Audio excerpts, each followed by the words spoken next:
What is going on, everybody? This is Yes I Read That, and today I'm reviewing Starsight by Brandon Sanderson.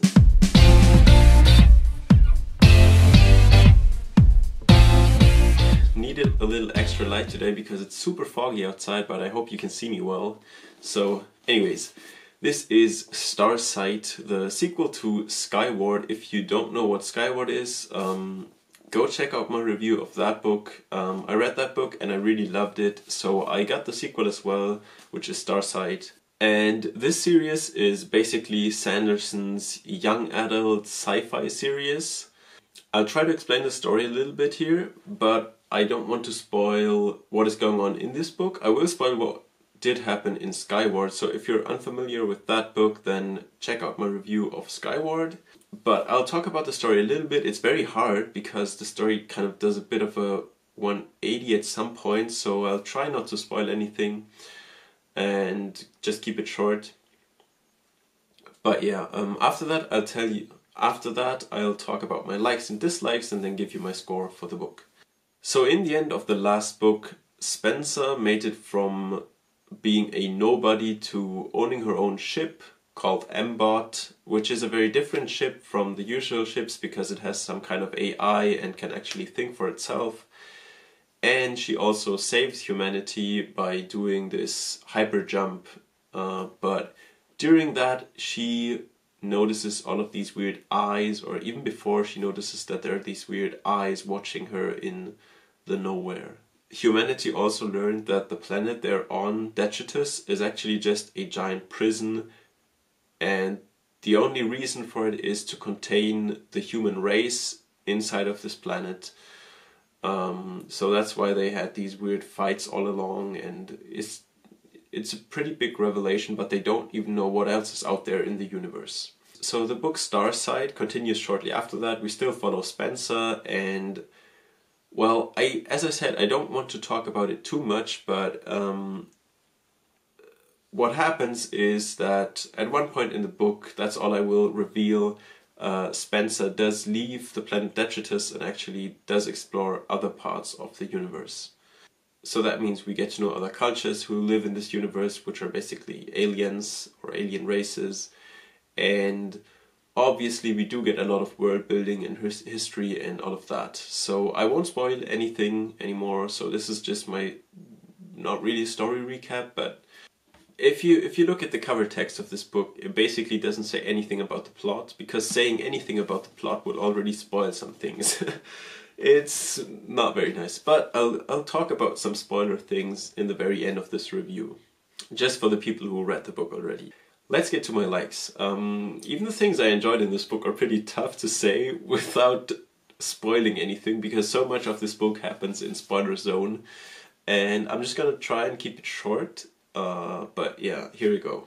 Obviously there's a massive world building, or maybe more like universe building opportunity if you go explore the universe and these alien races and their behaviors and how the whole structure and culture is, how the politics work and everything like that. We do get a glimpse into that.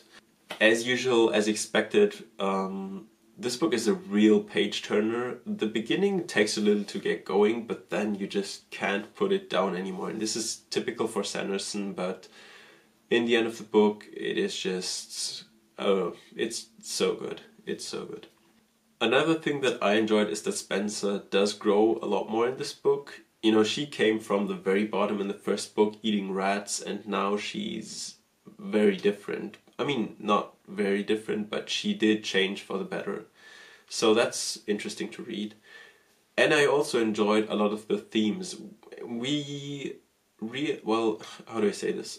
We get to know a lot of things in this book, and the themes are basically presented in a way how Spencer growing up thinks about them. So she struggles with some concepts. I don't really want to spoil the themes right now because they're a big spoiler, but I like them. I liked how they were presented, and yeah.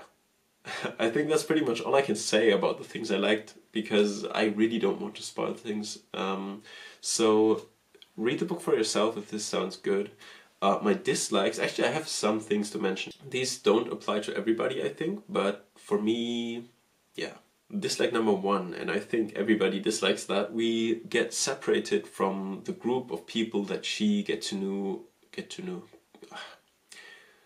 Sorry guys, I'm a bit sick. We get separated from the group of people that she knew on Earth, or not Earth, on Detritus. And I don't know, I think that's kind of a shame, because all of these characters were starting to get a bit more fleshed out, and now they're replaced with new characters again. You kind of have to push through getting to know the new characters, and the book is really good as well, but it's just kind of a bummer to leave all of them behind, like all of the old characters. So yeah. Another thing that annoyed me was the young adult stuff really comes on strong in this book, especially in the beginning, where the first 3 chapters, I'm not gonna lie, I did suffer a bit.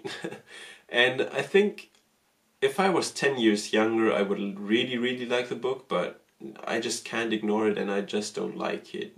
The young adult stuff is kind of annoying for me. It's a bit hard to land in this completely new environment where we don't know any character at all, except for Spencer and Mbot. I mean, it's interesting on the one hand, but on the other hand, there's really only one character, and that's Spencer, so yeah, I don't know. It's still very interesting and suspenseful, but I just wish there was more of a supporting cast to it, like more characters. But it's still that's just a minor thing. And the last thing, I'm not sure if this is only me or if I'm seeing things, but the plot seemed just a bit lackluster to me. I mean, I'm going to talk about this more after actually giving my score, because I really don't want to spoil things, but the plot, that was kind of weird. I'll talk about it more later. My overall score for the book was a 7 out of 10. You know, I couldn't stop reading, but once I actually was done, I was like, it was good, but I'm actually not flashed and not blown away by this book. And as I said before, if I was like 10 years younger, I think like if I was like 15, 16 years old, I would probably love this book. But unfortunately, I'm not, and I just don't really like the young adult stuff in there. The plot was interesting, and it definitely kept me going, but I think some parts were a bit predictable, or just, yeah, I don't know. The world and the universe that Sanderson created was great again, I can't complain about that, and everything he did was pretty cool. The characters are actually cool, and like, if you're into young adult stuff, or if you just like Skyward, the first book, I'm sure you're gonna love it. But if you don't like young adult stuff, I don't know. I actually don't know anymore if I should recommend this series. But yeah, I still think personally that it's a really good book, and I love that Sanderson blesses the younger people with his great books, because I think this is something that actually pretty young people can enjoy as well. Right, anyways, I gave the book a 7 out of 10. I hope you could kind of follow my thinking. In the end it's kind of subjective, but I just wasn't really blown away by this book. So now I'm gonna talk about some spoilers. If you have not read the book, then please turn off the video. Now, first of all, I'm going to talk about the things that kind of annoyed me with the story. So after the big jump that she got to this new planet, and it was kind of risky, and we didn't really know if she was going to get discovered, but then she settles in, and everything just goes so smooth for her. And like, I don't really understand.